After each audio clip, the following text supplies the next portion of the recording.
Building के बाहर या आसपास ऐसे पेड़ लगा देने से वो ग्रीन बिल्डिंग नहीं बन जाता। उसके अलावा उस बिल्डिंग के मटेरियल और उससे कैसे हम उसको ऑप्टिमाइज कर सकते हैं वो एक मेन मुद्दा रहता है ग्रीन बिल्डिंग में। उसके अलावा जो स्टार लेबलिंग है उसके अकॉर्डिंग कौन से प्रोडक्ट हम अपनी बिल्डिंग में यूज़ कर रहे हैं वो भी हमारा एक सबसे बड़ी बात है। सर, अवेयरनेस, लोगों को अवेयरनेस नहीं है इस चीज़ की, तो इसलिए ज़्यादा पॉपुलर नहीं है ये अभी। अब अगर जैसे एक्सपेंसेस की बात करें, मान लो कोई एक्स बिल्डिंग 100 लोगों की बन रही है, नॉर्मल तरीके से बन रही है, और एक कोई एनर्जी एफिशिएंट आप लोग बना रहे हैं, तो उसमें कॉस्ट का क्या वेरिएबल होगा? मतलब क्या ये महंगा पड़ेगा अडॉप्ट करना या सस्ता पड़ेगा?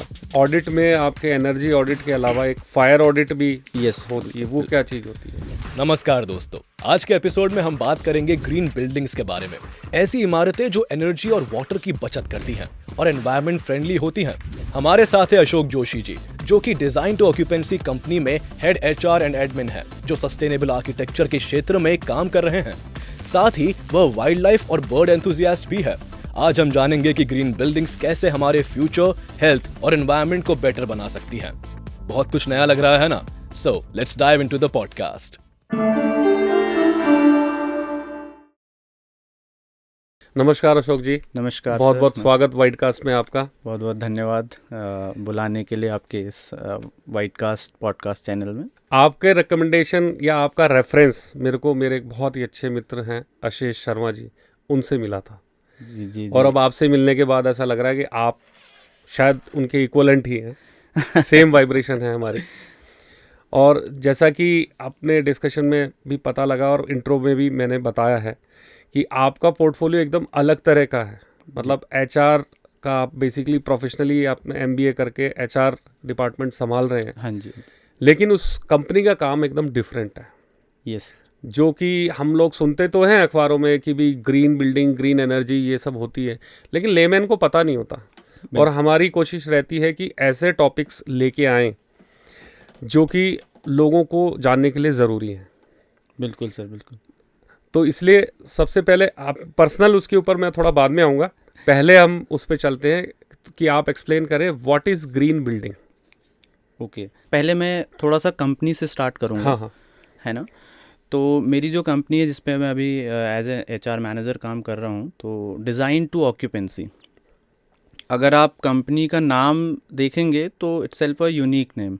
मतलब हर किसी को उसका मतलब नहीं पता है कि डिज़ाइन टू ऑक्यूपेंसी। कई बार ऐसा होता है कि लोग सोचते हैं कि ये कैसा अटपटा सा थोड़ा नाम है। तो उसका मतलब मैं सबसे पहले बताऊंगा कि ये नाम कंपनी ने क्यों रखा है। तो सर, जो हम काम करते हैं green building, sustainability and energy efficiency का, तो हमारा जो स्कोप रहता है काम का, कोई भी बिल्डिंग बन रही है तो डिज़ाइन फेज़ में जब है वो बिल्डिंग, तब से हमारा स्कोप ऑफ वर्क स्टार्ट हो जाता है। और जब वो बिल्डिंग ऑक्यूपाई हो चुकी है तब भी हमारा उसमें स्कोप ऑफ वर्क रहता है। लाइक अगर कोई बिल्डिंग का डिज़ाइन बन रहा है तो उसको हम एनवायरनमेंट फ्रेंडली कैसे बनाएं, कैसे उस बिल्डिंग को डिज़ाइन करें, हमारे कंस्ट्रक्शन फेज़ से पहले हम उसका मॉडल कैसे बनाएं, और उसमें क्या क्या चीज़ें ऐसी यूज़ करें जिससे कि वो एनवायरनमेंट को हार्म ना पहुंचाए, और जो नेचुरल रिसोर्सेज हैं उनको हम कैसे यूज़ कर सके बिल्डिंग ऑप्टिमाइजेशन के थ्रू। ओके। तो वो डिज़ाइन फेज़ का हमारा काम आ गया। उसके बाद टू ऑक्यूपेंसी, यानी कि जब वो बिल्डिंग ऑक्यूपाई हो गई है। अब कई बार ऐसा होता है कि हमारी जो प्री एग्जिस्टिंग बिल्डिंग होती हैं, जो पहले से बनी हुई बिल्डिंग्स हैं, अब उसमें हम लोग उस बिल्डिंग का ऑडिट कैसे करें। लाइक कोई बिल्डिंग है तो उसमें 50 लोगों की ऑक्यूपेंसी है, 100 लोगों की ऑक्यूपेंसी है, उसके अकॉर्डिंग उस बिल्डिंग का एनर्जी कॉस्टिंग कितना आ रहा है। मेरा दूसरा सवाल भी इसमें साथ में इंक्लूड हो गया कि ऑडिट का भी एक था। यस। तो थोड़ा सा डिटेल में चलते हैं अपन। तो जो एनर्जी एफिशिएंसी का मतलब है कि अब जैसे हम ऑक्यूपेंसी के पार्ट पे आ गए हैं, तो हमारी जो टीम रहती है वो उस बिल्डिंग का ऑडिट करती है। जैसे फाइनेंशियल ऑडिट्स आपने सुना होगा, तो वैसे ही एनर्जी का ऑडिट होता है कि इतने स्क्वायर फीट की बिल्डिंग है, उसका इतना एरिया है, उसकी ऑक्यूपेंसी इतनी है, 50 लोग या 100 लोग या 10 लोग जितने भी उसमें रहते हैं, या काम ऑफिस चलता है, कोई होटल है, कुछ भी ऐसा है जो ऑक्यूपाई बिल्डिंग है। तो उस बिल्डिंग में कितनी अभी एनर्जी कंजप्शन हो रहा है। Okay, energy in terms of light, electricity consumption. Electricity consumption. तो इलेक्ट्रिसिटी कंजप्शन जब हम चेक करते हैं कि अब हमारी बिल्डिंग है, 50 लोगों की ऑक्यूपेंसी है, उसमें हमारे नॉर्म्स के अकॉर्डिंग बिल्डिंग की जो एनर्जी कंजप्शन है वो, लेट सपोज अपन थोड़ा सा एक लेमन लैंग्वेज में बात करें तो जैसे हमारे घर का बिल आता है, बिजली का बिल आता है, तो हमने देखा कि मंथली 200 रुपये, 500 रुपये, 1000 रुपये आ रहा है। तो अब वो 1000 रुपये जो बिल आ रहा है उसको हम कैसे रिड्यूस कर सकते हैं, वो ऑडिट हम लोग बिल्डिंग की करते हैं। Okay okay. हम बिल्डिंग में जाते हैं, वहाँ पर अपना सारे इक्विपमेंट्स जो लगे हुए हैं, वहाँ फ्रिज कौन सा लगा हुआ है, एसी कौन सा लगा हुआ है, हम एलईडीज़ कौन से यूज़ कर रहे हैं, और उसके अलावा हमने कितने एक्स्ट्रा एलईडीज़ लगाए हैं। आप आजकल आपने देखा होगा कि हम नॉर्मली घर में भी देखते हैं, बैठते हैं, हॉल में बैठे हैं, 4 लाइट्स लगी हैं, चारों ऑन करके बैठे हुए हैं, जबकि हमारे हॉल की विंडोज़ वगैरह सब कुछ प्रॉपर बनी हुई है, उनमें हमने कर्टेन लगा रखे हैं, लेकिन हम अंदर लाइट ऑन करके बैठे हुए हैं। तो इस तरीके से वो एनर्जी ऑडिट होता है। उसको फिर हम क्लाइंट को सजेस्ट करते हैं कि आप इस बिल्डिंग में इतना एनर्जी का यूज़ कर सकते हैं। लाइक अगर 4 बल्ब जल रहे हैं आपके, तो उसमें से सिर्फ 2 में भी आपका काम चल सकता है अगर आप कर्टेन्स को उठा लें तो, हटा के रखें तो क्योंकि आपका डे लाइट अंदर आएगा, तो आपका आर्टिफिशियल जो एनर्जी है, लाइट्स हैं, वो ऑन करने की ज़रूरत आपको नहीं पड़ेगी। तो इस तरीके से हम एनर्जी को कट करते हैं और उसका जो कंजप्शन है उसको कम करते हैं। ये हमारा ऑडिट का पार्ट आता है। तो अब जो बिल्डिंग का नाम का मैंने बताया था कि डिज़ाइन फेज़ में हमने पहले डिज़ाइन करके दे दिया। अब ऑक्यूपेंसी के बाद जो बिल्डिंग बन चुकी है, जो पहले से ऑक्यूपाइड बिल्डिंग है, उसके ऑडिट्स करके हम उसके कंजप्शन को कैसे बचा रहे हैं, वो आता है हमारा डिज़ाइन टू ऑक्यूपेंसी। इसलिए इस कंपनी का डिज़ाइन टू ऑक्यूपेंसी नाम है। अब आते हैं आपके सवाल पे जो आपने पूछा कि ग्रीन बिल्डिंग क्या होता है। तो सर, इसके लिए अपन जो भी बिल्डिंग कंस्ट्रक्ट कर रहे हैं, अभी नॉर्मली क्या होता है कि हम लोग, जैसा हमने देखा, जो ईंटें हैं वो लाल मिट्टी वाली जो भट्टे में बनती है, वो ईंटें यूज़ करते हैं। अब लोगों को नॉर्मली पता नहीं होता है कि उसके अलावा भी ईंटें होती हैं, कंक्रीट ब्रिक्स होती हैं, उसके अलावा फ्लाई ऐश ब्रिक्स होती हैं, जो कि कम्प्लीटली जो आपका सन का वो रहता है, तापमान रहता है, उससे सुखाई हुई वो ईंटें होती हैं। Okay okay. मैं जैसे बताऊं तो हमारी जो एक बिल्डिंग है अभी बन रही है जगतपुरा में, D2O हेडक्वार्टर, तो उस बिल्डिंग में हमने पूरा ऑप्टिमाइजेशन इसी तरीके से किया है कि उसमें हमने अलग अलग तरीके की ब्रिक्स यूज़ करी हैं। जहाँ पर हमारे मेन वॉल्स हैं जो प्रॉपर रहती हैं, उसमें अपना कंक्रीट ब्रिक्स हैं। उसके अलावा पार्टीशंस में हमने एग्रोक्रीट ब्रिक्स एक आती है। तो एग्रोक्रीट मतलब कि अपना जो ये पराली वगैरह होती है, इसका वेस्ट होता है, तो उसकी जो ब्रिक्स बनती हैं वो हमने यूज़ कर रखी है। तो वो एफिशिएंट होती है उतनी, वो लोड लेने के लिए? बिल्कुल बिल्कुल एफिशिएंट होती है। ये एक मिथ है सर। लोगों को ये भी लगता है कि अगर हम इस तरीके के मटेरियल को यूज़ करेंगे तो ये कॉस्टली होगा या फिर ये सर्वाइव कर पाएगा या नहीं। ऐसा कुछ नहीं है। उसका ऑप्टिमाइजेशन सही से होना, यूटिलाइजेशन सही से होना चाहिए, तो वो बहुत अच्छे से आपका काम करती है। तो उसके अलावा सर, ग्रीन बिल्डिंग में अगर हम देखें तो हम जो नेचुरल लाइट है, डे लाइट है, उसको किस तरीके से बिल्डिंग के अंदर ला सकते हैं जिससे कि हमारा आर्टिफिशियल लाइट्स का यूज़ कम हो जाए। अगेन मैं अपनी बिल्डिंग का एग्जांपल देना चाहूँगा, अगर आप कभी मौका मिले तो प्लीज़ विजिट कीजिएगा, है ना। तो उसमें जब हमारा ऑफिस आज स्टार्ट होता है 9:30 से 6:30 तक का, तो दिन ढलने तक 5:30 तक हमारे बिल्डिंग में एक सिंगल लाइट ऑन नहीं होती है। ओके। तो वो उसका जो मॉडल है सर, वो इस तरीके से बनाया है कि हमारा जो बिल्डिंग का साउथ फेस है, साउथ फेस को हमने पूरा क्लोज रखा है, जिसमें हमारा स्टेयरकेस और लिफ्ट, वॉशरूम्स वगैरह साउथ फेज में आते हैं, क्योंकि साउथ फेज आपको भी पता है सन जो ट्रैवल करता है साउथ की तरफ से, तो डायरेक्ट हीट अपनी बिल्डिंग में अंदर ना आए, उसके लिए हमने सारे क्लोजर्स साउथ फेज में रखे हैं। और हमारी जो मेजर ओपनिंग्स हैं वो सारी नॉर्थ फेज में हैं। तो नॉर्थ फेज हमारा सारा विंडोज़ वगैरह जिसमें ग्लासेस लगे, अलग अलग टाइप के जो ग्लासेस रहते हैं, जिससे कि ग्लेयर और हीट अंदर ना आए, बट डे लाइट प्रॉपर अंदर आए। उसके अलावा बिल्डिंग के बीचों बीच सर हमने एक कोर्टयार्ड बनाया है। कोर्टयार्ड की मतलब हमारा फर्स्ट और सेकंड फ्लोर जो है एक प्रॉपर फ्लोर है, उसके बाद हमने उसको यू शेप में बिल्डिंग को कर दिया। तो फ्रंट दोनों साइड से मिड में एकदम बिल्कुल कोर्टयार्ड है, जिसमें हम ग्रीन प्लांट्स वगैरह एंड ग्रीनरी वगैरह डेवलप करेंगे। एक व्यू भी हो जाता है, लाइक अगर मैं ऑफिस में काम कर रहा हूँ और मैं विंडो से बाहर देख रहा हूँ तो एक ग्रीनरी भी मेरे को दिख रही है। और क्योंकि अगर किसी का कोई प्लॉट छोटा है जिसमें बाहर आपके पास इतना जगह नहीं है, स्पेस नहीं है जहाँ पर आप ग्रीनरी डेवलप कर सकते हैं, तो विद इन द बिल्डिंग कैसे हम ग्रीनरी डेवलप कर सकते हैं, वो हम क्लाइंट्स को कंसल्ट करते हैं। उसके अलावा जो हमारा बिल्डिंग बनती है उसकी पूरी एनर्जी मॉडलिंग डिज़ाइन फेज़ में हो जाती है। ओके। कि हमारा जो सॉफ्टवेयर्स हैं उन सॉफ्टवेयर्स के थ्रू हम बिल्डिंग के एरिया के अकॉर्डिंग पूरा मॉडलिंग वगैरह कर लेते हैं, वायर्स वगैरह कौन सी यूज़ होंगी, इक्विपमेंट्स कौन सा यूज़ होगा, पूरी इंजीनियरिंग है वो तो सारी। यस, तो वो mechanical, electrical, plumbing, fire fighting, architectural, civil सब प्लान हो जाता है, उसके अकॉर्डिंग वो बिल्डिंग बनती है।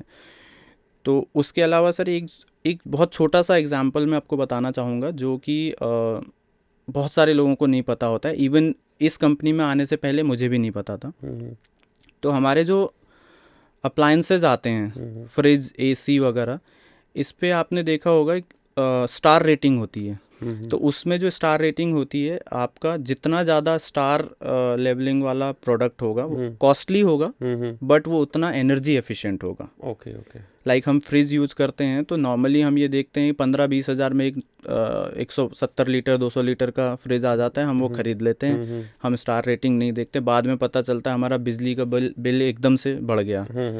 तो उस चीज़ को अवॉइड करने के लिए स्टार रेटिंग जो रहती है, BEE, bureau of energy efficiency जो है, सेंट्रल गवर्नमेंट की बॉडी है, तो वो स्टार रेटिंग इन अप्लायंसेस का करती है। तो उसके लिए भी हम लोगों को अवेयर करवाते हैं, हमारे ट्रेनिंग प्रोग्राम्स चलते हैं जिसमें हम डिफरेंट टाइप की कंपनीज जो हैं, फार्मर्स जो हैं, कौन सी मोटर्स उनको यूज़ करनी चाहिए, तो इस तरीके के ट्रेनिंग प्रोग्राम्स भी हम लोग ऑल ओवर इंडिया करते हैं। Okay okay.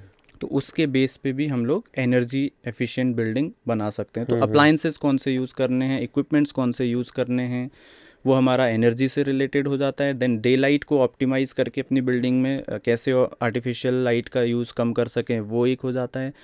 देन उसके अलावा जो जैसे मैंने आपको बताया कि हम मटेरियल कौन कौन सा यूज़ कर रहे हैं, तो वो एक हमारा ग्रीन बिल्डिंग के अंदर आ जाता है। अब इसमें जैसे ग्रीन बिल्डिंग जो नाम अपना लग रहा है, तो क्या प्लांटेशन वगैरह से रिलेटेड भी वो रहता है? कई जैसे बिल्डिंग्स में मैंने ऐसे देखा है कि वो ग्रीनरी से उसको कवर रखते हैं, क्या उसका भी पार्ट है कुछ इसमें? बिल्कुल बिल्कुल, उसका भी पार्ट रहता है, पर बिल्डिंग के बाहर या आसपास ऐसे पेड़ लगा देने से वो ग्रीन बिल्डिंग नहीं बन जाता। जैसे मैंने ऑप्टिमाइजेशन की बात की, तो ऑप्टिमाइजेशन मतलब वो ग्रीनरी एक हद तक ठीक है, एक परसेंटेज रहता है उसका, 10-20% या 30% जो भी परसेंटेज है एज पर नॉर्म्स, वो तो रखना ज़रूरी है ही।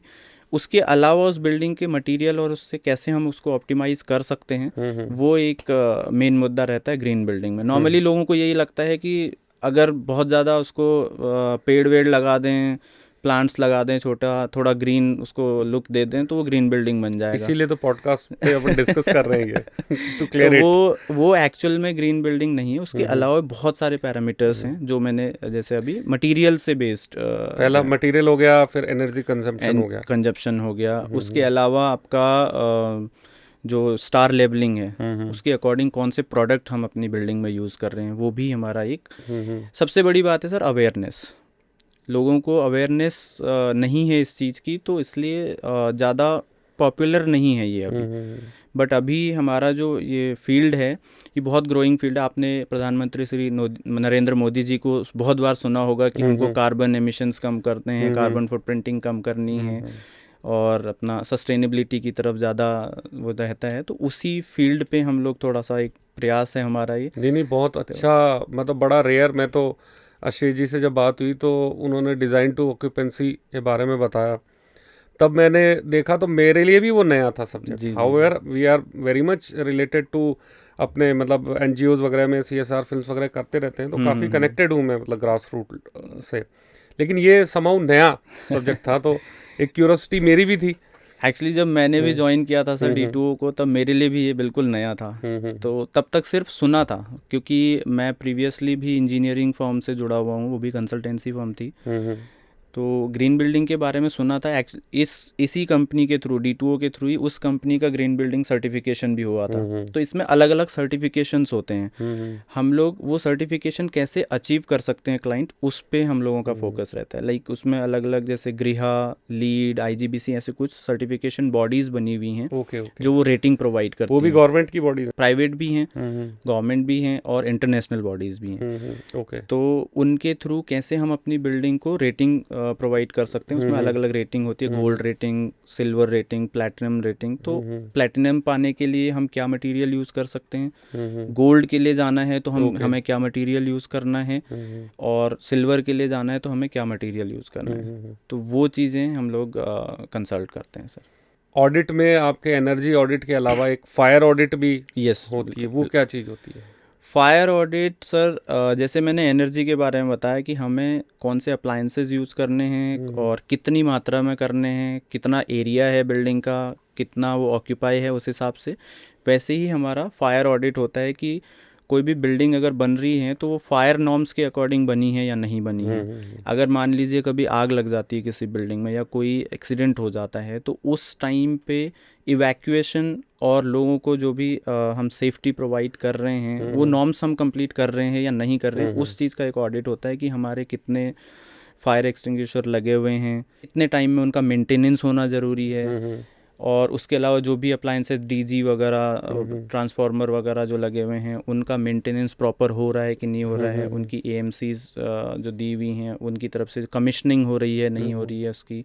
तो वो सारी चीज़ें फायर ऑडिट में आती हैं। तो उसके बेस पे हम क्लाइंट को सजेस्ट करते हैं कि आपका ये अप्लायंस लगना चाहिए या ये इक्विपमेंट लगना चाहिए, इसका स्टार रेटिंग इतना होना चाहिए, ये इस कंपनी का आप यूज़ कर सकते हैं जो कि गवर्नमेंट से अप्रूव्ड हैं, और उसके अलावा आपकी बिल्डिंग में कहाँ कहाँ पर फायर एक्सटिंग्विशर्स लगे होने चाहिए, कहाँ कहाँ से एग्ज़िट और एंट्री होनी चाहिए, वो पूरा डिज़ाइन एमरजेंसी एंट्री कहाँ होनी चाहिए। तो इस तरीके से पूरा फायर ऑडिट का रहता है। तो उसमें भी हम लोग ट्रेनिंग प्रोवाइड करते हैं और क्लाइंट को हमारा फायर ऑडिट का हमारी एक अलग से टीम है। तो एनर्जी ऑडिट की जो टीम है उसी में हमारा फायर ऑडिट, वाटर ऑडिट और एनर्जी ऑडिट, 3 डिफरेंट टाइप की टीम्स हैं। तो एनर्जी और फायर में हमने बात की, तो सेम इसी तरीके से इसमें वाटर का भी काम होता है। सेम बात वही आ जाती है, जैसे बिल्डिंग कितनी ऑक्यूपाई है और उसमें कितना एनर्जी कंजप्शन हो रहा है, सिमिलर कितनी ऑक्यूपाई है और उसमें कितना वाटर का कंजप्शन हो रहा है। हम एक्स्ट्रा वाटर का कंजप्शन तो नहीं कर रहे हैं, उसको कैसे रिड्यूस कर सकते हैं, वो सारी चीज़ें। अब जैसे वाटर के लिए हमारे वॉशरूम्स या उसमें शावर्स लगे होते हैं, उसमें कितना स्पीड में, कितना फोर्स में वो पानी आता है और कितना होना चाहिए, वो एक एक चीज़ की डिटेलिंग होती है। तो सिंस मैं खुद टेक्निकल बैकग्राउंड से नहीं हूँ, HR बैकग्राउंड से हूँ, तो मैं आपको इतना बहुत ज़्यादा टेक्निकल में जाके तो नहीं बता सकता। बट हाँ, एक ऑर्गेनाइजेशन में हम काम कर रहे हैं तो इतना बेसिक नॉलेज रखना ज़रूरी होता है कि मतलब हम लेमन लैंग्वेज में उसको समझा सकें, जो हमारी आम जनता है उनको भी पता चल सके कि भाई ये चीज़ें भी कुछ होती हैं। बिल्कुल।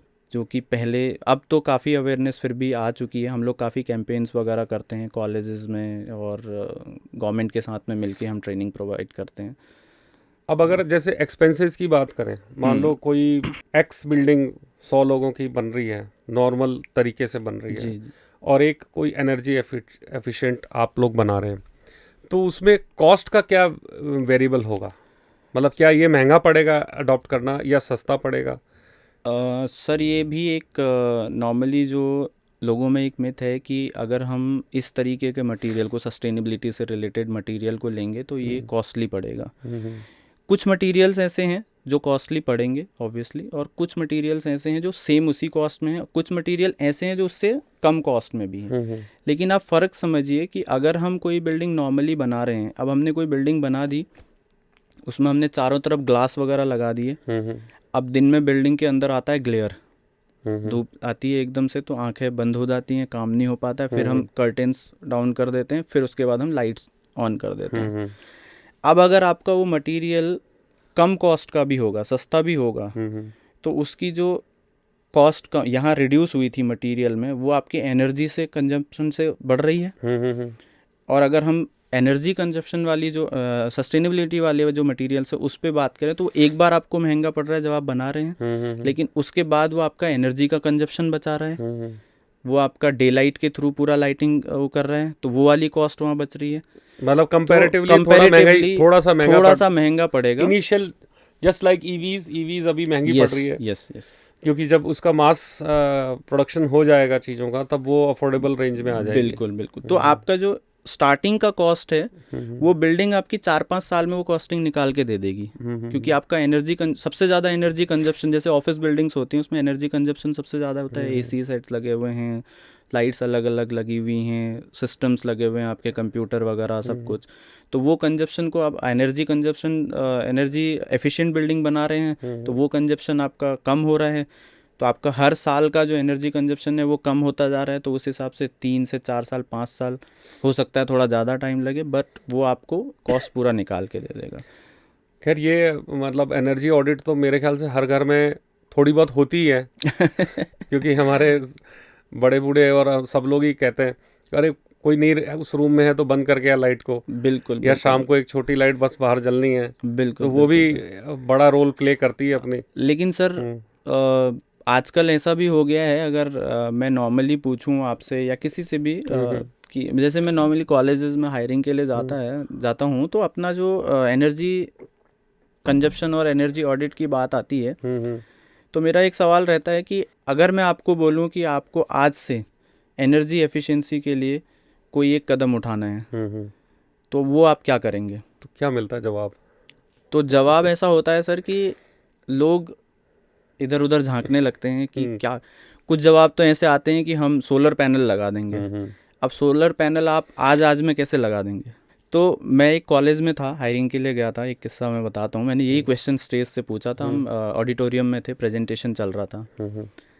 तो मैंने जब ये क्वेश्चन किया तो वहाँ पर करीब 150 बच्चे और 10 फैकल्टी मेंबर्स बैठे हुए थे।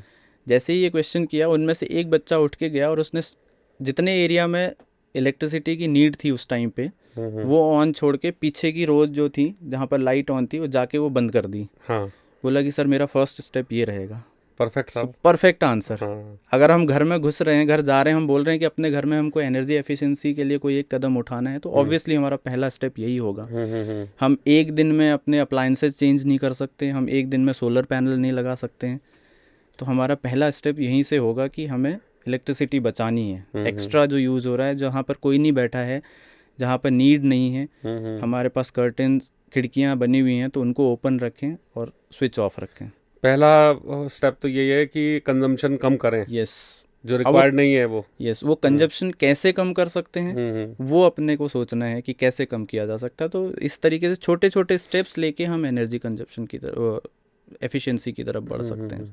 इस तरह का, चूंकि ये एकदम नया फील्ड है तो आपको हायरिंग में भी, आप एचआर में ही हैं, यस, तो हायरिंग में भी बड़ा सेलेक्टिव होना पड़ता होगा। बिल्कुल बिल्कुल। क्या माइंडसेट रहता है जब वो कोई आपके लिए अप्लाई करता है आपकी कंपनी में, तो क्या डिफरेंस आया है अभी, मतलब पहले से और अभी में? इसको सर मैं 2 पार्ट में आपको आंसर देना चाहूँगा। पहला तो ये कि हायरिंग में हमको सेलेक्टिव कैसे होना पड़ता है। बेसिकली देखिए सर, क्या होता है कि हमारी जो कंपनी है वो कंसल्टेंसी फर्म है, ओके, है ना। तो उसमें हमको लोग ऐसे चाहिए होते हैं जो रोज़ कुछ नया पढ़ सकें, कुछ नया सीखने की जिनमें इच्छा हो।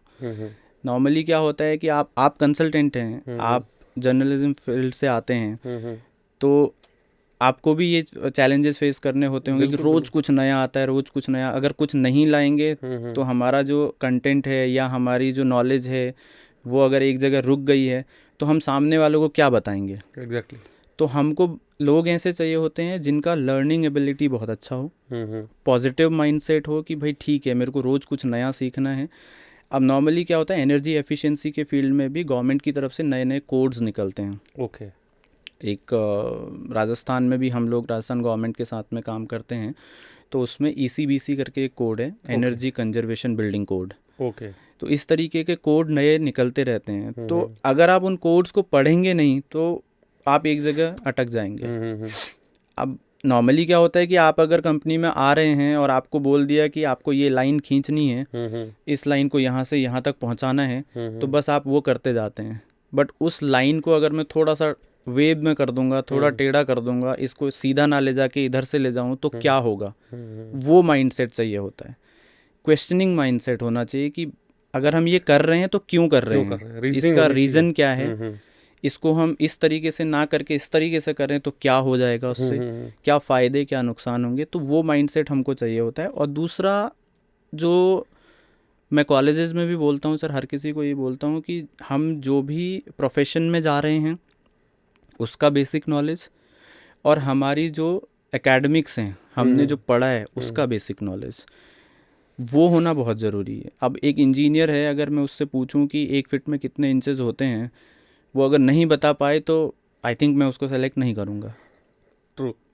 क्योंकि मेरी फर्म एक कंसल्टेंसी फर्म है, अगर मैं यही नहीं बता पाऊंगा, क्लाइंट ने मेरे को बोल दिया कि मेरा इतना एरिया है इस बिल्डिंग का, इसका आपको एनर्जी कंजप्शन करना है, अब मेरे को मेजरमेंट्स ही नहीं पता है, तो मैं कैसे मॉडलिंग करूंगा उसकी। तो ये दो चीज़ें जो बेसिक्स और पॉजिटिव माइंडसेट, ये होना बहुत ज़रूरी है। अब आते हैं दूसरे पार्ट पे इस क्वेश्चन के कि क्या चेंजेस दिखे हैं। सर अगर चेंजेस की बात करूं तो मैं एचआर प्रोफेशन में 2015 से काम कर रहा हूं। तो कैंपस हायरिंग मैंने स्टार्ट की थी 17 में, तब से मैं कैंपस हायरिंग कंटिन्यू, हर साल करीब करीब 200-300 बच्चे, 500 बच्चे से इंटरव्यूज़ होते रहते हैं। तो उसमें सर जो चेंजेस है, हम बोल सकते हैं कि जब कोविड आया था तो कोविड एक बैरियर, बीच में एक बाउंड्री बन गया। उससे पहले का माइंडसेट और उसके बाद का माइंडसेट बहुत डिफरेंट है, जो शायद आप लोगों ने भी ऑब्जर्व किया होगा। बिल्कुल बिल्कुल। तो वो हमने भी देखा। कोविड से पहले का जो माइंडसेट होता था सर, तब के जो स्टूडेंट्स होते थे या जो भी प्रोफेशनल्स होते थे, उनका एक ये रहता था कि अगर हम किसी कंपनी में जा रहे हैं, जैसे मैंने अभी थोड़ी देर पहले बेसिक्स की बात की थी, चाहे वो आपकी स्टडीज़ से रिलेटेड हो, चाहे आप किसी कंपनी में जा रहे हो तो उस कंपनी के बारे में बेसिक जानना, थोड़ा सा रिसर्च करना। तो वो माइंडसेट उस टाइम पे बच्चों का होता था कि अगर हम इस कंपनी में जा रहे हैं तो इंटरव्यू में बैठने से पहले मैं थोड़ा सा बेसिक कंपनी के बारे में जान लूँ। जैसे कि मैं अभी आपके साथ बैठा था तो आपने कंपनी के बारे में थोड़ा बहुत रिसर्च तो किया हुआ था, है ना, तो आपको ये तो पता चल गया था कि कंपनी क्या करती है बेसिकली। तो वही चीज़ हम एक्सपेक्ट करते हैं जो हमारे फ्रेशर स्टूडेंट्स होते हैं या किसी को भी हम हायर करते हैं। नॉर्मली अगर हम किसी के साथ भी मिलने जा रहे हैं तो ऑब्वियसली उसके बारे में थोड़ा सा रिसर्च होना तो बहुत ज़रूरी है। देन उसके बाद आते हैं अपने इंजीनियरिंग कंसेप्ट्स पे, जिनको हम अप्लाई करने वाले हैं अपने डे टू डे लाइफ में, अपने डेली के वर्क में। तो वो चीज़ें पहले, कोविड से पहले बहुत मतलब स्ट्रीमलाइन होती थी, मतलब इतना ज़्यादा नहीं रहता था। नॉर्मली क्या होता था कि हमने हायर किया, हमने 1 कदम चलाया बच्चे को तो 4 कदम वो खुद चलता था, ये माइंडसेट होता था। एक अकाउंटेबिलिटी, क्रेडिबिलिटी जिसको बोलते हैं, उस हिसाब से वो चलते थे कि हाँ मेरे को कंपनी ने रिस्पॉन्सिबिलिटी दी है तो मैं इसको आगे कैसे बढ़ाऊँ, ताकि उससे कंपनी ग्रो करेगी तो मैं भी ग्रो करूँगा, या मैं ग्रो करूँगा तो कंपनी भी ग्रो करेगी। बिल्कुल। बट आफ्टर कोविड ये थोड़ा सा चेंज हो गया, डिप हो गया ये माइंडसेट जो है। अब क्या होता है कि अब हम as a company, as a employer, आपको 4 कदम बढ़ाना पड़ता है, तब जाके आपका जो बंदा बंदी जो भी जिसको हमने हायर किया है, बच्चे को, इंजीनियर को, जिस भी प्रोफेशन में, वो तब जाके 1 कदम आगे बढ़ाता है। क्योंकि अब माइंडसेट क्या हो गया सर कि नॉर्मली अभी लोगों में फाइनेंशियल्स में बहुत ज़्यादा फोकस हो गया है कि हमारा इंजीनियरिंग या कोई भी कोर्स हम कर रहे हैं वो कंप्लीट होते ही हमारी इतने लाख की जॉब लग जानी चाहिए। वो तो हर एक प्रोफेशन में, वो हर प्रोफेशन में हो गया, वही हमारे फील्ड में भी हो चुका है। तो वहाँ पर एक चैलेंज आता है कि अब स्टेबिलिटी कम हो गई है। पहले ऐसा होता था कि मैंने एक कंपनी ज्वाइन की, ठीक है, हर साल मेरे को कुछ इंक्रीमेंट मिल रहा है, मैं खुश हूँ उसमें, क्योंकि मेरे को लगता है कि हाँ मैं यहाँ पे जो सीख रहा हूँ, लर्निंग की जो मेरी एबिलिटीज़ है उसके अकॉर्डिंग मेरे को मिल रहा है।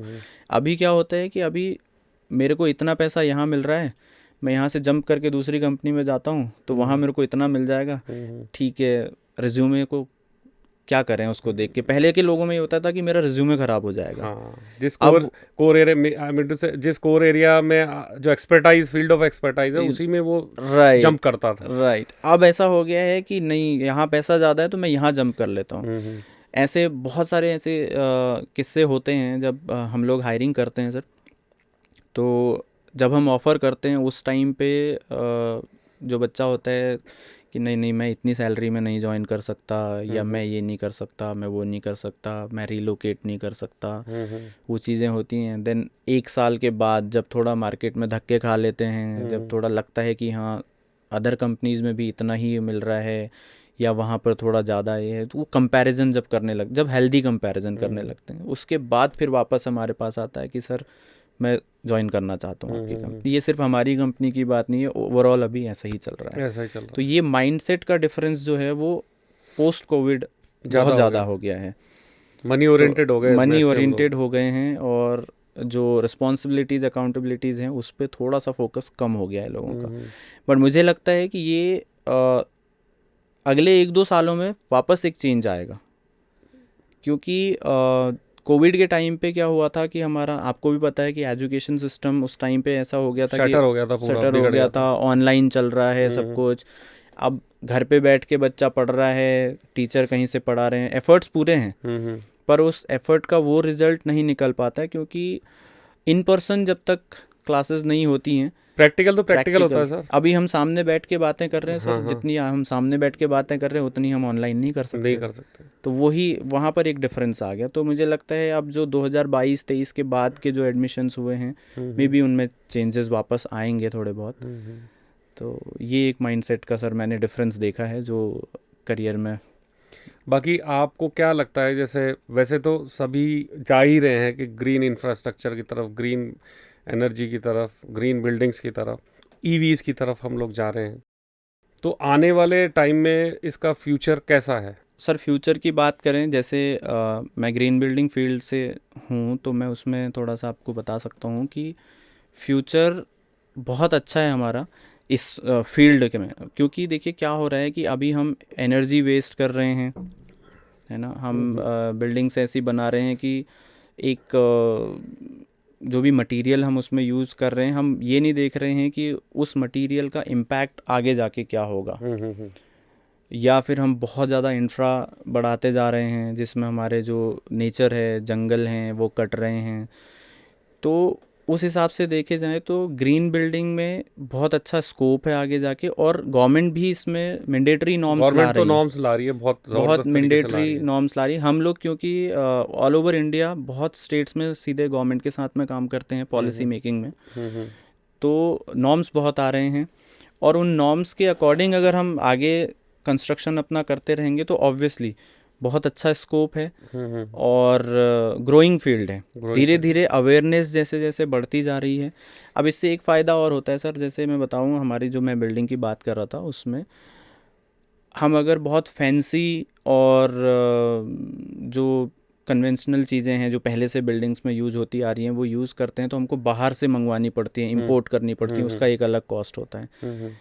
तो आप अगर हमारी बिल्डिंग विज़िट करेंगे तो उसमें हमने मैक्सिमम जो मटेरियल है वो लोकली सोर्स्ड मटेरियल यूज़ किया है। जैसे अपने राजस्थान में ही है, स्टोन बहुत फेमस है राजस्थान का, तो अलग अलग टाइप का जो स्टोन है वो हमने अलग अलग फ्लोर्स में यूज़ किया है ना। उसके अलावा जो एग्रोक्रीट वेस्ट की मटेरियल्स है, पार्टीशंस हो गई हैं, ब्रिक्स हो गई हैं, वो हमने यूज़ किए हैं। कुछ जगहों पे हमने अपना जो प्लास्टर है वो जिप्सम और जो कावडंग है, गोबर, उसको मिक्स करके उसका एक तो एकदम डिफरेंट तरह की बिल्डिंग बनेगी। यस, एस्थेटिकली भी। इसीलिए मैंने स्टार्टिंग में ही आपको बोला कि जब भी मौका मिले सर एक बार विजिट कीजिए, बिल्कुल आपको देख के थोड़ा अलग फील होगा उस बिल्डिंग में। तो इस तरीके से जो बिल्डिंग्स बन रही हैं अभी, उसमें स्कोप मतलब बहुत अच्छा है। आप देखेंगे जैसे मैंने बताया कि कावडंग और जिप्सन इनको मिक्स करके, इवन हमने आप जब आएंगे तो हमने कुछ कॉन्फ्रेंस हॉल्स जो बनाए हैं अपने, आपने सांगानेरी प्रिंट के बारे में, आप तो जयपुर से ही हैं, मैं तो उत्तराखंड से हूँ, तो मैंने भी बहुत अब सुन लिया, देख लिया। तो उसके जो ब्लॉक्स होते हैं, लकड़ी के जो ब्लॉक्स बनते हैं जिसपे छापते हैं, उसको प्रिंट करते हैं, Bagru print, Sanganeri print. Yes, तो वो ब्लॉक्स जो हैं जो 1000-1500 स्टाम्प छापने के बाद में फिर वो वेस्ट हो जाता है, उसको जला देते हैं। तो हमने क्या किया कि उसको परचेज कर लिया। उसको परचेज किया तो हमारे जो कॉन्फ्रेंस हॉल्स की टेबल्स हैं उसमें उस ब्लॉक्स को लगा के उसके ऊपर वो ग्लास लगा देंगे, तो वो एक अपना लोकल जो कल्चर है वो रिफ्लेक्ट हो रहा है। प्लस हमने वो वेस्ट होती हुई चीज़ों का जिससे कि पॉल्यूशन बढ़ता वो हमने यूटिलाइज कर लिया। प्लस उसके अलावा जो लोकल वेंडर्स हैं उनको थोड़ा सा फाइनेंशियली सपोर्ट मिल गया। हाँ, प्राइसिंग भी मिली उनके लिए, तो Yes. थ्रो अवे चीज़ थी। यस, आपने कुछ उसको तो cost ज़्यादा दे दी। इस तरीके की बहुत सारी चीज़ें आपको बिल्डिंग में देखने को मिलेंगी, और वही हम थोड़ा सा अवेयरनेस फैलाना चाह रहे हैं कि लोगों को भी ये चीज़ें समझ में आए, वो अपने डे टू डे लाइफ में नई बिल्डिंग्स में कंस्ट्रक्शन में उस चीज़ को यूटिलाइज करना देखें। तो नॉर्मली क्या है कि लोकल जो लोग हैं उनको भी एक रोज़गार मिल रहा है, फाइनेंशियली सपोर्ट मिल रहा है, और अपने को बहुत ज़्यादा चीज़ें बाहर से इंपोर्ट करने की ज़रूरत नहीं पड़ रही है। इवन हमने कुछ टेबल्स और कहीं पे जो स्टेयर केसेस हैं वहाँ पर हमने जो अपना प्लास्टिक वेस्ट होता है ओके, उससे बनी हुई शीट्स शीट्स भी यूज़ की हुई हैं। तो इस तरीके से सर हम वो एक मॉडल बिल्डिंग बना रहे हैं ताकि हम दिखा सके कि हाँ कि हम ये कंसल्टिंग फील्ड में काम कर रहे हैं, तो उसका ये एक मॉडल है। तो उसमें रेन वाटर हार्वेस्टिंग का 1 लाख सारी लीटर चीज़ें इंक्लूडिंग हो गई। Yes. मतलब जो भी गवर्नमेंट के बेसिकली एम है, और एक नॉर्मल आदमी के लिए भी वही माइंडसेट होना चाहिए कि भी नेचर को नुकसान कम से कम हो। बिल्कुल, वो सारी चीज़ें आप कर रहे हैं। बिल्कुल। जस्ट लाइक विंड मिल्स हो गई अपनी, सोलर वाला Solar सिस्टम हो panels गया, हो गए। ऑर्गेनिक फार्मिंग हो गई, Yes. वैसे ही आपका ग्रीन इंफ्रास्ट्रक्चर, ग्रीन बिल्डिंग हो गई। बिल्कुल बिल्कुल। नाउ आई थिंक लोगों को काफ़ी क्लियर होगा इसकी बात में। जी जी। अब ये एक पर्सनलाइज बात, since you are from Uttarakhand और आप एक वाइल्ड लाइफ फोटोग्राफर भी हैं, तो समहाउ ये तो रिलेटेड ही हो गया। हाउ यू, मतलब do you enjoy in this, मतलब किस तरह से? सर देखिए, नेचर की बात करें तो मैं जैसे उत्तराखंड से हूँ, तो वहाँ पर अभी मतलब नेचर को उतना, जिस एरिया से मैं बिलोंग करता हूँ वो इतना डेवलप्ड एरिया नहीं है। तो डेवलप ना होने के अपने फ़ायदे भी हैं, नुकसान भी हैं। फ़ायदे जो हैं वो ये हैं कि वहाँ पर अभी इतना पॉल्यूशन नहीं है। हम लोग नॉर्मली घर के आंगन में बैठे हैं, बर्ड्स आती रहती हैं, तो वो एक अलग नज़ारा होता है, एक अलग फील होता है। तो मैं वहाँ से नेचर के साथ जुड़ा हुआ हूँ। मैं अपने आप को वाइल्ड लाइफ फोटोग्राफर तो एक तरीके से नहीं बोलूँगा, बट हाँ मेरी हॉबी है वो। जो मेरा प्रोफेशन है उसके अलावा मेरी ये हॉबी है, और मैं अपने आप को बहुत लकी समझता हूँ कि मैं नेचर के साथ जुड़ के रहना चाहता हूँ। मेरी ये हॉबी है, तो उसी टाइप के फील्ड में मेरे को काम करने का मौका मिला। हाँ, सबसे बड़ी बात वही होती तो है। ये एक कनेक्शन अपने आप बन गया कि मैं नेचर के लिए थोड़ा सा एंथुजियास्ट हूँ। मेरे को नेचर में जाके, मतलब जंगलों में जाके घूमना, बर्ड्स की फ़ोटोज़ लेना, या फिर बर्ड्स जहाँ पर रहते हैं उस एरिया, बिना उनको डिस्टर्ब किए ऑब्ज़र्व करना, वो सारी चीज़ें मेरे को अच्छी लगती हैं। फिर उसके बाद हम इंजीनियरिंग बैकग्राउंड में आए, तो यहाँ पर भी एनवायरमेंटल इंजीनियरिंग पे हम काम कर रहे हैं, तो बहुत बढ़िया एक कनेक्शन बन गया है। तो नेचर फ़ोटोग्राफी की अगर मैं बात करूँ तो जैसे मेरा हॉबी है, तो पहले ऐसा होता था कि अपने पास में इक्विपमेंट्स नहीं होते थे, और गांव में तो जहां हम उत्तराखंड में रहते हैं वहां तो पिक्चर्स क्लिक करने की ज़रूरत ही नहीं है, क्योंकि रोज़ आपको वो चीज़ दिखने को मिल रही है। सुबह उठते ही आपको बर्ड्स दिख रही हैं, तो फिर फ़ोटो खींच के क्या ही करेंगे। तो इसलिए फ़ोटोज़ का इतना वो नहीं था मेरे को। बट 2017-18 में जब मैं जयपुर आया था, उसके बाद थोड़ा सा मुझे ऐसा लगने लगा कि सिटी से आउट कहीं थोड़ा गांव की तरफ जाके, कहीं लेक्स की तरफ जाके थोड़ा सा कभी संडे के दिन टाइम बिताएं अपना, क्योंकि पूरे हफ्ते का जो काम का एक स्ट्रेस होता है, वो संडे को अगर आप नेचर की तरफ जाते हैं या फिर बर्ड्स को ऑब्जर्व करने जाते हैं, तो उसमें वो स्ट्रेस आपका दूर हो जाता है। तो इस तरीके से मैंने नेचर फोटोग्राफी स्टार्ट की। कैमरा एक लिया, उसके बाद कि चलो ठीक है, संडे को सुबह सुबह निकल जाओ, 5-7 घंटे कहीं जाके बैठ जाओ, कहीं खेतों में ही बैठ जाओ, घर के आसपास में कुछ ना कुछ मिलता ही रहता है। तो इस तरीके से दोनों को मैं पैरेलली कनेक्ट करके चल रहा हूँ कि पूरे हफ्ते अपना ऑफिस का काम हो गया, प्रोफेशनल हो गया, एंड संडे को मेरा अपना जो हॉबी है उसको भी कंटिन्यू करते हुए मैं चल रहा हूँ सर। तो मतलब एक कनेक्शन जो फील होता है, तो अपने आप में एक सुकून मिलता है कि हाँ ठीक है, मैं जिस चीज़ से जुड़ा हुआ हूँ उसी चीज़ से रिलेटेड मुझे काम भी करने को मिल रहा है। वही अवेयरनेस मेरे को मिल रहा है कि मैं लोगों को अवेयर करूं कि चलो ठीक है, आज तक हम नॉर्मली बिल्डिंग्स बनाते आ रहे हैं, बहुत कंस्ट्रक्शन कर लिया, बट अब इस वे में करें जिससे थोड़ा सा इम्पैक्ट आए। और वो मटेरियल्स जब आपकी आंखों में आएंगे, जैसे आप बता रहे हो कि गोबर और जिप्सम वाला प्लास्टर रहेगा, तो आपको सूदिंग भी रहेगा और Yes, कनेक्ट भी रहेगा नेचर से, बिल्कुल हमेशा कनेक्टेड फील करोगे आप उसमें। बिल्कुल बिल्कुल सर। वो एक अलग अपना आपने देखा होगा कि बारिश का मौसम आता है जब, तो हाँ हाँ, मिट्टी पे जब खुशबू पानी आती है। पड़ता है तो उसके बाद जो खुशबू आती है वो एक अलग ही फील वो होता है। तभी आती है, और आप उसके कोई परफ्यूम्स भी नहीं बना सकते। बिल्कुल बिल्कुल बिल्कुल। तो इस तरीके से अब हम थोड़ा सा अवेयरनेस फैला रहे हैं, तो उसी में देखते हैं। नहीं, और बेस्ट है, बढ़िया यू आर एक डूइंग वेरी गुड। और बड़ा मज़ा आया कि नई फील्ड के बारे में पता करके, और आई थिंक लोगों को बहुत अच्छा लगेगा। बिल्कुल मतलब सर। इंस्पायरिंग पॉडकास्ट है ये। और करियर ओरिएंटेड भी जो बिल्कुल यूथ बिल्कुल है, सर। शायद थोड़ा बहुत ज्ञान मिल पाए हमारे पॉडकास्ट से। बिल्कुल बिल्कुल। अपने जो कोर इंजीनियरिंग है सर, उनके स्टूडेंट्स के लिए बहुत अच्छा फील्ड है एक्चुअली। क्योंकि अभी क्या उनमें वो अवेयरनेस नहीं है कि ग्रीन बिल्डिंग में हमारे लिए कुछ नहीं है, उनको ये लगता है। बट जब आप उस फील्ड में आएंगे, हमने ट्रेनिंग सेंटर्स भी स्टार्ट किए हैं। हमारी जो कंपनी है ऑनलाइन ट्रेनिंग वगैरह भी प्रोवाइड करती हैं, तो वो सब भी हम करते हैं। तो उसके बाद धीरे धीरे अवेयरनेस, कॉलेजेस में वर्कशॉप्स हम लोग करते हैं, तो गेस्ट लेक्चर्स हम लोग देते हैं। तो उसके बाद धीरे धीरे अब वो अवेयरनेस आने लगी है कि हाँ, कोर इंजीनियरिंग वाला जो बच्चा है वो भी ग्रीन बिल्डिंग फील्ड में अपना करियर बहुत अच्छा बना सकता है। इंडिया में लगभग कितनी ऐसे होंगे आप जैसे सर इंडिया में देखिए कंपनीज तो अभी बहुत हैं जो ग्रीन बिल्डिंग में अब काम कर रही हैं। पिछले 8-10 सालों में काफ़ी कंपनीज डेवलप हुई हैं, कुछ पुरानी कंपनीज भी हैं, है ना। लेकिन अभी भी इतना ज़्यादा वो नहीं है।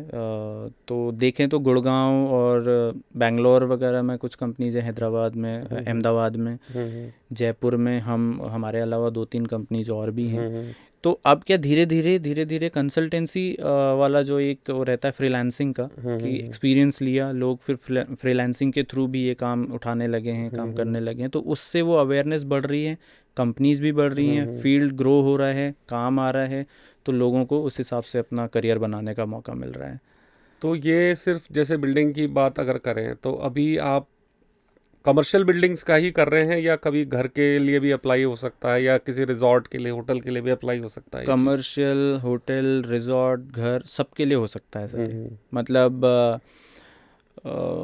मैं क्लाइंट्स के नाम नहीं ले सकता, बट हाँ बहुत सारे ऐसे जिनके बड़े बड़े घर हैं, कोठियाँ हैं, बिल्डिंग्स हैं, उनमें भी हम लोग काम कर रहे हैं। उसके अलावा हम एयरपोर्ट अथॉरिटी के साथ में जुड़े हुए हैं, जो एयरपोर्ट रहते हैं। होटल्स हमारे काफ़ी हैं, जैसे हिल्टन हो गया और अदर बड़े बड़े ब्रांड्स जो हैं, उनके साथ में हम लोग ऑडिट एंड कमीशनिंग में जुड़े हुए हैं। है ना। ग्रीन बिल्डिंग का तो अपना एक कोर फील्ड। इसके अलावा सर मैं थोड़ा सा हाईलाइट आपको बताना चाहूँगा कि हम लोगों ने एक नया टूल डेवलप किया है। हम वेब डेवलपमेंट में भी धीरे धीरे आ रहे हैं, तो वो वेब डेवलपमेंट में भी जो टूल हमने डेवलप किया है वो सस्टेनेबिलिटी रिपोर्टिंग के लिए है। लाइक उसका ecoindex.ai नाम है टूल का। आप कभी टाइम मिले तो गूगल सर्च जरूर कीजिएगा, ecoindex.ai। मैं आपको लिंक वगैरह शेयर कर दूंगा। तो उसमें क्या होता है कि हमारे जैसे जितने भी इवेंट्स होते हैं, कोई भी कॉलेज का फंक्शन हो गया, कल्चरल फंक्शन हो गया, या फिर कोई सेमिनार हो गया, कोई वर्कशॉप हो गया, तो बड़े बड़े जो इवेंट है, बड़े से लेके छोटे जो भी इवेंट हैं, उनको हम ecoindex.ai के थ्रू ट्रैक करते हैं। लाइक आपने कार्बन फुटप्रिंटिंग का नाम सुना होगा, है ना। तो उसमें लोग किस तरीके से आ रहे हैं, लाइक कौन सा व्हीकल यूज़ कर रहे हैं, और उस पूरे इवेंट में कार्बन एमिशंस कितने हो रहे हैं, वो सारी ट्रैकिंग उस टूल के थ्रू होती है। और उसको कैसे मिटिगेट किया जा सकता है, कैसे कम किया जा सकता है, वो सारी रिपोर्टिंग हम उसमें, अभी वो एकदम नया फील्ड है, अभी कुछ टाइम ही हुआ उसको डेवलप किए हुए। कुछ इवेंट्स हमने ट्रैक किए हैं अभी तक, तो वो भी एक नया फील्ड अपना सस्टेनेबिलिटी में ही डेवलप हो रहा है सर।